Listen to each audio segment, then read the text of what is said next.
All right. Hello and welcome. My name is Angel Ayala, and I'm a counselor here at Trinity River campus of Tarrant County College. I'd like to welcome you to our workshop that we're presenting today, and it's called Alcohol and Drug Use in College Students. And we had such a great turnout last year. We had some great participation, and so we decided to do it again this year.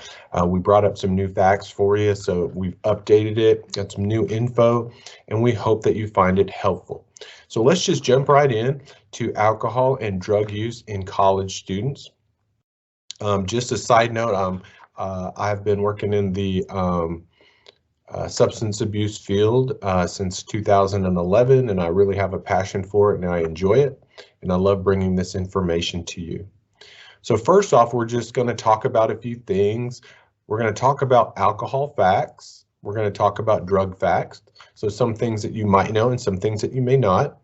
We're going to answer the question, why do students drink or use drugs? We are going to talk about how do we know if it's a problem. We're going to talk about how can it hurt me? How can it hurt me if I'm drinking or using drugs? And next, we're going to talk about consequences for students. We're going to get into some research, talk about some statistics that have come out recently. And then most importantly, we're going to talk about some solutions.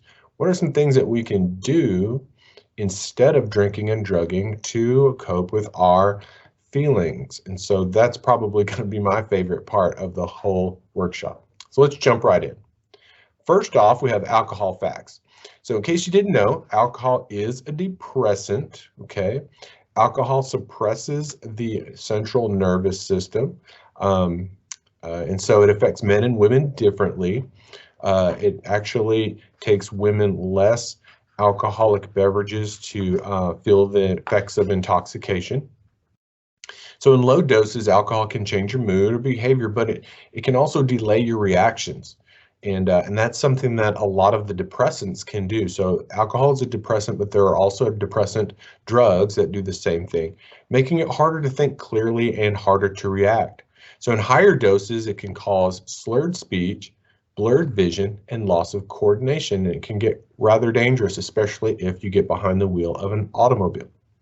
All right, so drug facts. There are different types of drugs out there. We're going to talk about a few, and each of these drugs can affect your body in a different way. So they can have short-term effects and they can have long-term effects. They can have effects on your physical body and also your psychological mind. And so we're going to kind of briefly go over those. Then many people don't think drugs are a problem, especially whenever they have the mindset that they're just a casual drug user. And so some people can get in trouble a little bit if they think they're a casual drug user and they start increasing the amount of drugs or alcohol that they ingest. But even though they're increasing, they still see themselves as a casual user. That can get them in some trouble. So there are three main types of depressants. There are three main types of drugs.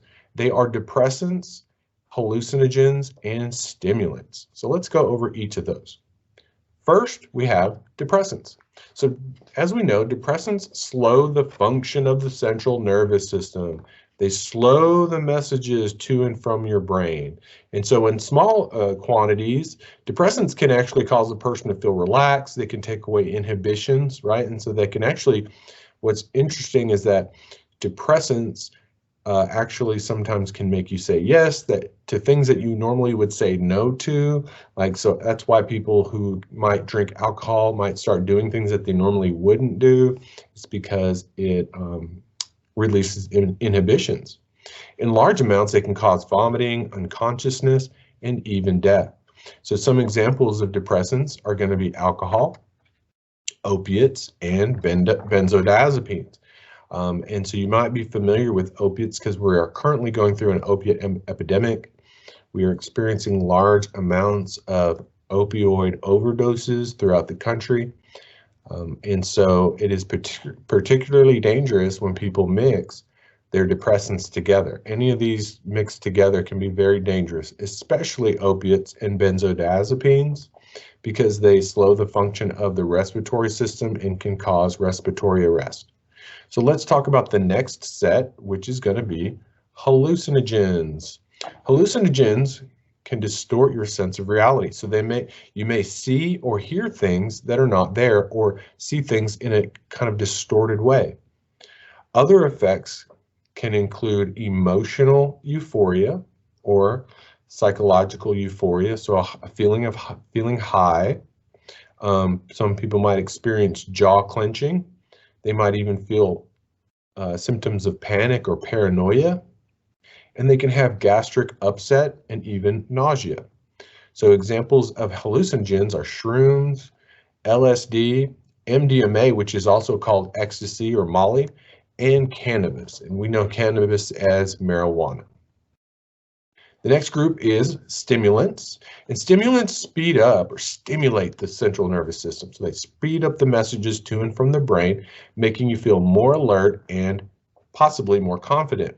This can increase the heart rate, the blood pressure, and the body temperature, and they can actually reduce your appetite. But some of the side effects also are increased agitation.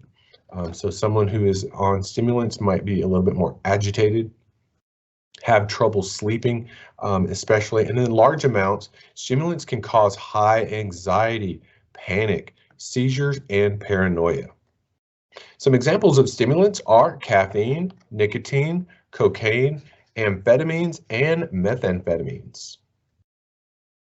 So let's talk about why students might drink or use. So here are some reasons from research and surveys why they found that students consume alcohol or drugs. So first of all, they might be feeling down and they might want to enhance their mood. No one, no one really likes to be in pain, especially emotional pain. And so many times people have found that using drugs or alcohol can change the way that they feel emotionally and can give them I guess a little bit of a more euphoric feeling or positive feeling, even though it is short-lived. Another reason why students consume alcohol or drugs is to help them cope with stresses that come up. So a lot of times in life, as we know, we can go through a lot of things. There are a lot of ups and downs in life, and some people have turned to alcohol and drugs as a way to cope. So the third reason why students might consume alcohol or drugs is to fit in with their peers. So let's face it, there's a lot of social pressure out there. There can be a lot of social pressure. A lot of us felt it in high school and in college, where fitting in can be quite difficult, especially when you don't know a lot of people, or if you want to make some new friends. And alcohol and or drugs, whenever everybody else is doing it and it's not a big deal, it really feels like something that is something that makes it easier to fit in, basically. So the fourth reason why students consume alcohol or drugs, for many it's seen as a rite of passage. So in a lot of college settings where there might be groups of men and women who are getting together, they're partying, it's almost like a sense of freedom. Many of them may be leaving the home, getting away from their parents, and having this new sense of autonomy and over their own lives, and they can drink alcohol. And so a lot of people might be experiencing that at the same time at the college level. Reason number 5 why students might consume drugs or alcohol is because of the limited interactions with parents and other adults. That means they're no longer around their parents, and usually their parents are the ones that might place restrictions on them and make them feel like they have some oversight. Now that they're away from their parents, they have a new sense of freedom, like we talked about earlier, and that might make them more likely to experiment with drugs or alcohol. So number 6, why students consume alcohol and drugs is because some students already have these habits before they come to college. So for instance, students who may have already started drinking or drugging whenever they were in high school, or in the meantime before they jumped into college, they might have already started these habits. And so now that they're in college, to drink and or use to get by. So how do we know if it's becoming a problem? Well, first off, when it comes to drinking, any kind of underage drinking is a problem, period. There are laws in place for a reason, and the reason being is because a lot of people are still developing. Our minds and our brains and our bodies are still developing all the way up into our 20s. And so underage drinking, not only can it negatively affect our development, but it can cause a lot of problems with the law. So underage drinking is a problem. So many college alcohol problems are related to binge drinking. And if you're not familiar with binge drinking, it's whenever someone drinks a lot of alcohol in a short period of time. In other words, a pattern of drinking alcohol that brings the alcohol blood concentration to 0.08. And 0.08 is the point of being legally intoxicated. So for a typical adult, this pattern corresponds to consuming 5 or more drinks for a male or 4 or more drinks for a female in a short amount of time. So think about 9% of full-time college student ages 18 to 22 meet the criteria for an alcohol use disorder. That means that about 9% of college age students have gotten to the place where alcohol is becoming a problem in their life. So how do we know if it's a problem when it comes to drugs? Well, we'll just say that any illicit drug is a problem. And when we say illicit, that means illegal. So any illegal drug out there is going to be a problem, period, because of the fact that it is illegal. Illegal drugs, of course, can cause you legal problems, which we don't want to happen in our lives, but also they are not regulated, so you don't know the dosage that you're getting. So how do we know if it's a problem when it comes to drugs? Well, you might see changes in someone's physical appearance or in the behavior due to family and friends. And so whenever they come around, they look different, they act different, they're not taking care of themselves like they used to, those types of things. They might be chronically late or not showing up for their obligations or work responsibilities. This is very common when it comes to alcohol problems for people who stay up late partying. They're not able to make it first thing in the morning to work. And if they do, they look very disheveled. So the next one is lack of energy. So lack of energy when participating in daily activities. They're just not into it. They are exhausted. Their bodies are worn out because of the things that they've been doing. The next would be they have become defensive when they are confronted about their drug or alcohol use. And so sometimes people can have a sense of denial about the amount that they're using or the fact that it's becoming a problem. A lot of times when it's becoming a problem, the people around them notice it and they want to say something to them, usually because they really care about them. And sometimes it can be a difficult conversation with someone who is developing a problem because they don't want to stop. There's something about drinking or using that they really like because it makes them feel better. And maybe they don't know of any other ways to feel better, so they put up a confrontational barrier. The next way that we know it's a problem is the increased usage of the drug or substance to get the same effect. And so this is basically the definition of a tolerance. So when you build up a tolerance for something, your body reaches a state of equilibrium, right? And so your body actually compensates for the increased use of the drug, and it's no longer as effective as it was. And you find that you now have to use more of it to reach the same effect that you had with just using a little. So this is the definition of a tolerance, and people who build up a tolerance for something, that's the beginning stages of a problem. And so the last point we're making here is when someone continues the usage of a drug or substance, even after consequences are apparent. So you know it's a problem if you see someone drinking and driving, if they get pulled over for a DWI, and even after getting the DWI and going through all the legal ramifications, they are still unable to stop drinking. That's a definite indication that a problem exists. All right, let's move on. So how can it hurt me? So thinking in the short term, okay, let's talk about drinking. Drinking creates a higher risk for depression, anxiety, and low self-esteem. And the same is true for drugs. In the short term, anytime you use or drink, you are basically ingesting a substance that's going to change the chemical composition of your brain. It may make you feel good or high for a short time, and then of course that time will be over with, and your brain has to compensate. And many times afterwards, there is a period of depression, maybe anxiety and low self-esteem, and these are very common ups and downs that people have when drinking. The other short-term consequence can be that it can pose a serious health and safety risk. So if you think about getting behind the wheel, it can cause car crashes, drunk driving arrests. There are a lot of sexual assaults that happen and other injuries that also happen during the college age years when people are drinking. There are a very high percentage of sexual assaults that happen during the college age years when alcohol is present. So please, please protect yourself when you're out there.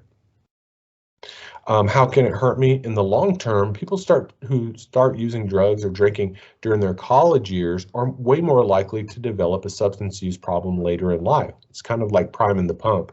You're just getting started now, and if you really get into it now, and then you graduate and go off into your life and have a career, the drinking and or drugging may not stop there. It may continue to develop and progress.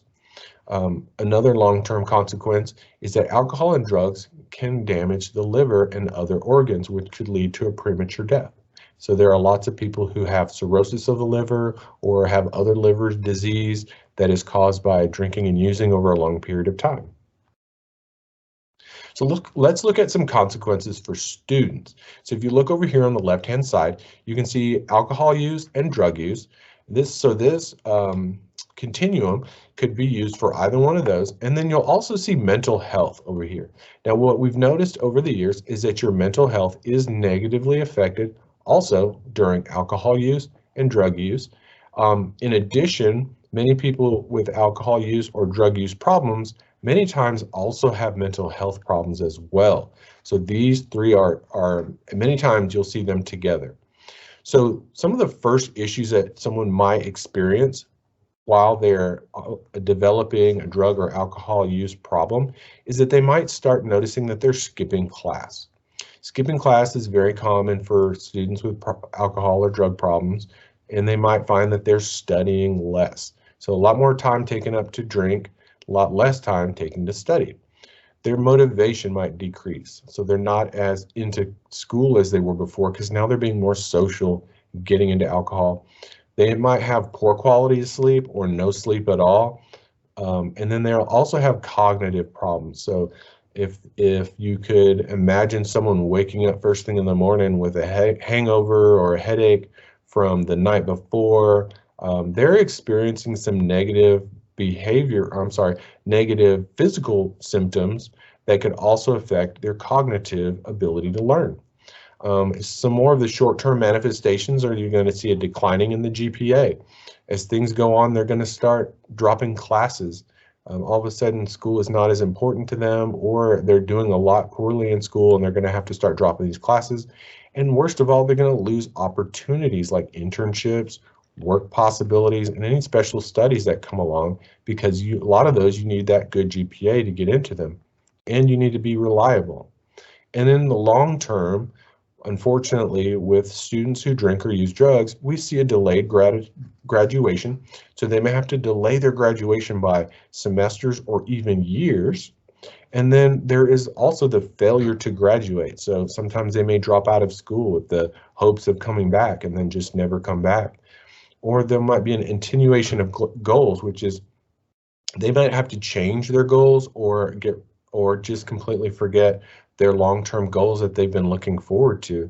I know lots of folks say, well, in high school, I want to, get my business degree, or I want to get my engineering degree. And if they get into college and get into drinking, sometimes those goals are no longer feasible, and they have to start working on more immediate goals, which are trying to work on the alcohol problem or the drug problem. There's also a lack of readiness for employment. So, and under that, you'll see underemployed. And that's a very common thing that happens with folks who get into drugs or alcohol.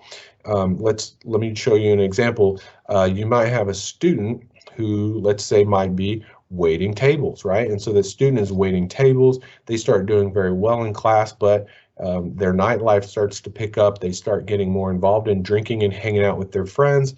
They start to skip classes. Their GPA goes down. say they might get out of school for a while and say, I'll go back later, I'm going to go back to school, I'm going to go back to school. And before they know it, they've been a server for 4 or 5 years straight, still meaning to go back to school. That happens with a lot of people who really get into drugs or alcohol and have a hard time kind of, I guess, measuring their goals, being able to reduce their drinking and using in order to focus on their goals of getting an education. So that's one example of what the long-term outcomes could look like. So let's look at some research that's been done in this topic. And the research shows that students who take prescription drugs for non-medical reasons, so just like taking someone else's prescriptions or taking your own prescription more than medically advised, those types of students are at least 5 times more likely to develop a drug use problem than those who don't. That's very interesting research. So those are the students who don't mind experimenting, trying new things with drugs, but they're more likely to develop a bigger problem later. Other research involving alcohol, and this one's very alarming. On average, 1,825 college students between 18 and 24 die each year due to alcohol-related injuries. This is a very scary statistic. It's something that we really want to pay attention to and make sure that we, whenever we drink, that we practice safe rules, which are, get a designated driver. Nowadays, it's really great because they have Uber and Lyft, so there really is no excuse for getting behind the wheel inebriated. So how has the pandemic affected the drug consumption? What we did was we looked at a lot of research involving drugs and alcohol. We found that the alcohol consumption had greatly increased at the beginning of the pandemic in 2020 and then reduced in 2021. However, the drug epidemic, the overdose epidemic, has actually gotten worse. So this is new data released in February of 2022, and they found that drug overdose deaths had doubled over the past 6 years, so soaring in recent months. So this is has a lot to do with the rise of the drug called fentanyl, which is a very powerful opioid, and that has been the reason for a lot of the opioid overdoses. An estimated 104,000 people died of drug overdoses in the 12-month period ending in September 2021. That's 100,000 people that died of an overdose in a 1-year period. That is alarming. The percentage of adolescents reporting substance use decreased significantly in 2021 regarding these 3 things: alcohol, marijuana, and vape nicotine. So that is a good thing. The adolescent substance use had gone down regarding those items, but the opioid epidemic is still among us. It's very alarming, and I just can't tell everyone, I just can't impress upon everyone the importance of just being safe around opioid medication. And if you do have a problem, I encourage you to reach out and get some help immediately. Let's talk about the solutions. Solutions are my favorite part of the workshop, and that is because I'm so glad that we have positive resources and positive skills that we can use instead of drinking or using. So, mindfulness is at the top of the list. Mindfulness is a great tool to use, especially because it helps us to experience the present moment. So what I want you to do is think about when you're in anxiety or when you're in fear, your thoughts are typically in the future. You're thinking about things that may happen or may not come to pass, and you're just worried about those things. Sometimes when you're depressed, whenever you are remorseful or feel full of guilt or having a lot of grief, you might be thinking about things that happened in the past, okay? Things that have already happened and things that we don't have any control over. And the good thing about mindfulness is it helps us to spend more time in the present. So in the present moment, that's where our peace resides, okay? I know it's not easy. I know our minds like to wander, but if we can get into a practice of mindfulness, which is there are actually a variety of ways to practice mindfulness, but the key behind it is being able to experience your peace in the present moment. And you can do it at a time of your choosing. So you can sit down, you can relax, you can use a mantra to just kind of focus on, you can do grounding, physical grounding or mental grounding to get you grounded into your environment.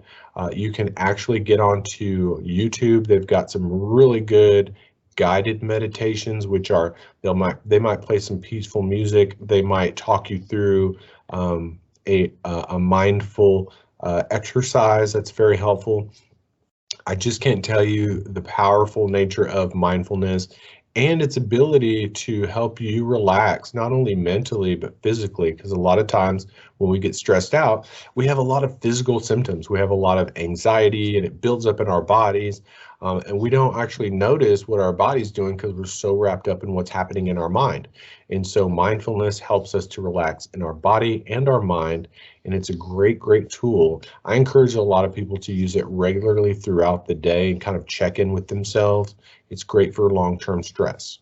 So that is an amazing tool. Now, the tools that we're talking about today and the solutions, there are many, many more. These are just a few examples, okay? Our number 2 solution is physical exercise. So physical exercise is a great opportunity to get out and move your body. Our bodies were meant to move. We have a hormone that gets released in our bodies when we get stressed. That hormone is called cortisol, and it has a way of building up in our bodies and can cause long-term negative effects on the physical body. What's great about exercise is exercise helps us to flush the cortisol out of our bodies and lets us feel some of the better neurochemicals, neurotransmitters that we feel whenever we are working out. Have you ever gone and had an awesome day of just having physical exercise and you felt great? There's a chance that neurotransmitters were released into your brain, and you have some of those called, they're called dopamines, serotonin, norepinephrine, and of course, the best thing about working out is getting the endorphins. So the endorphins are the ones that make you feel so good. And physical exercise can make you feel great in the immediate moment, but it also makes you feel good in the long term when you start to lose weight and feel good about yourself. So it can actually increase your self-confidence. The next thing on our list is disconnecting from devices and screens. Okay, so this one's very, very difficult, especially nowadays. We spend a lot of time in front of our computers. We spend a lot of time looking at our phones. And then when we get off of work, what do? We sit in front of the TV. So a lot of our daily life is spent in front of screens. And so screens have a blue light that it's emitted. It can be very stressful on the eyes, be hurtful on the eyes, but also our screens themselves, the content that we're looking at can be stressful. So think about the news. A lot of the news during the pandemic and then current news is very, very stressful, the stuff that we're watching. A lot of the political stuff is very, very stressful.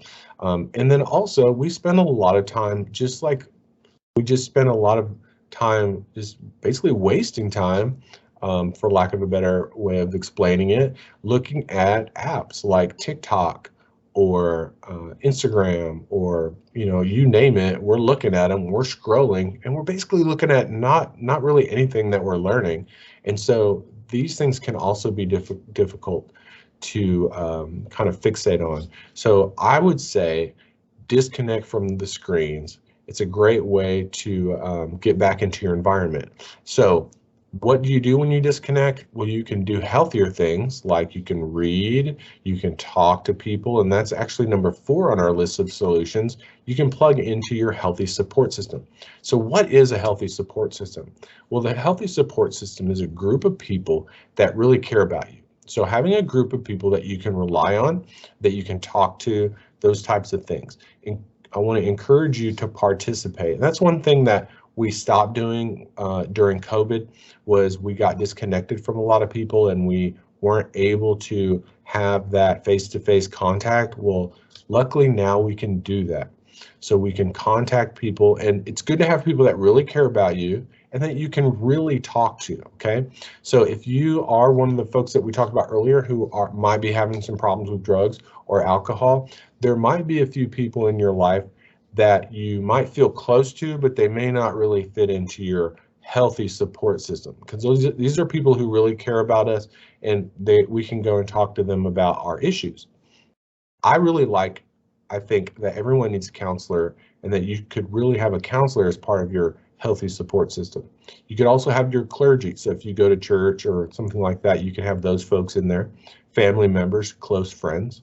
If you don't have a healthy support system, I want to urge you to get out and get involved. Find some groups, go to your local church. If that's what you believe, go to your local organizations and participate, and you'll be able to start surrounding yourself with people who are healthy themselves, but then they can also be healthy with you. Another thing, number 5 on our list, is just to reach out to community resources.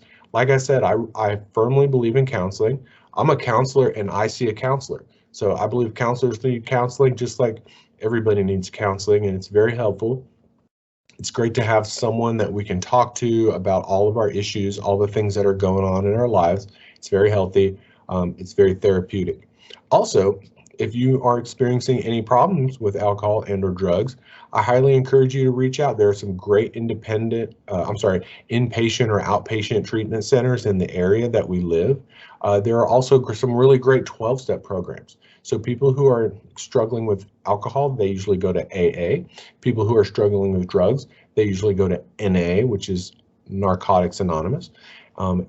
These programs are very supportive. They are full of people that will help you grow and learn to be a better person. And these are some great community resources that we encourage people to go to. So speaking of current community resources, I have one that I want to share with you. In case you are struggling with drugs or alcohol, we have an amazing resource, which is right in our own backyard. It's right here in Fort Worth, Texas, and it is called Recovery Resource Council, and you can see their phone number right there on the screen. They specialize in finding treatment options for people who don't have insurance. So if you're someone who doesn't have insurance, but you may need to plug in to drug or alcohol treatment, this is a place for you. They also have mental health counseling. So apart from the substance use, they also have mental health resources, and they have mental health resources for veterans and their family members. They can also help you find mental health counseling for people who are non-veterans. But for people who are veterans, the counseling is free of charge because they have a grant-funded program to help veterans and their families. All right, before we close out for the day, I just want to point out one more thing about alcohol and drug use. There is a stigma, okay? And a stigma is, the definition is, a mark of disgrace associated with a particular circumstance, quality, or person. So the stigma of having gone to prison will always be with me as an example. People who have gone to prison have a stigma against them, just like people who may use or drink alcohol excessively. If they have a problem, if they have an addiction, in our society, there's a stigma against them, and so are people in recovery. What we want to do is we want to normalize the need to ask for help. It's okay to ask for help. It's actually good. It takes a lot of courage to ask for help. We want to encourage folks to ask for help and get out there and make their lives better. Sometimes people do not ask for help just because of the stigma. They don't want to be associated with drugs or alcohol. So here's the example. The stigma keeps many people from seeking help for their alcohol or drug problem. So the myth is, and people actually believe, that if I ask for help, people will see me as a drug addict or an alcoholic. And so what we can do to help these people is we can help break the stigma associated with addiction and recovery. And the way that we do that is we encourage people in a very comforting, supportive, loving way to seek treatment, okay? We don't, look at them sideways and go, ooh, you need to get help. There's something wrong with you. Actually, we say, your life can be better, there is recovery, and I encourage you to go find it. Okay? All right, and what I also want to talk to you about is an awesome group called Students in Recovery. So we have a group here at Tarrant County College called Students in Recovery. Their mission is to provide a supportive community where students in recovery and in hopes of recovery can achieve academic success while enjoying a genuine college experience free from alcohol and drugs. So their focus is to provide connection in a time where disconnection is easy, and they're located on the Northeast campus. So I want to encourage you, if you want to reach out to them, their information is right there on the screen. You can check them out and go on Canvas, and you can check them out at the Northeast campus. And they have a great group, and they would love for you to join. They're always looking for new folks to join up to become members. We are also presenting to you in coordination with DASH. And so if you're not familiar with DASH, DASH is drugs, alcohol, sex, harassment, and hazing. Okay, and it is a prevention initiative that promotes healthy behaviors through comprehensive and intentional educational programming. So we have that going on all of our campuses, and we want to encourage you, if you can, to come check us out. Got some great events coming up. Not only that, we have a lot of great events coming up on all of our campuses, especially here at TR, but on all of our campuses, we've got some great programming. So check us out. Look for some of the workshops coming towards you. Look for some of the flyers, the posters, the banners, all the stuff we send out to you. You're so welcome to come. We believe it's going to make your life better if you could come and participate. You might make some new friends, but you'll also feel connected, and we want you to feel connected and not disconnected and alone at home, okay? Thank you so much for attending. If you have any questions, I want you to just feel free to reach out to me. I can be a resource for you. It doesn't matter when you're watching this video, if you're watching it shortly after the time that it has been recorded, or if you're watching it years later and you need some help and a resource, reach out to me. We can help each other out. This is what it's all about, is helping one another. Thank you so much for watching the video today. I'm so glad you're able to watch. It's been a lot of fun presenting, and I wish you the best. Have a great day.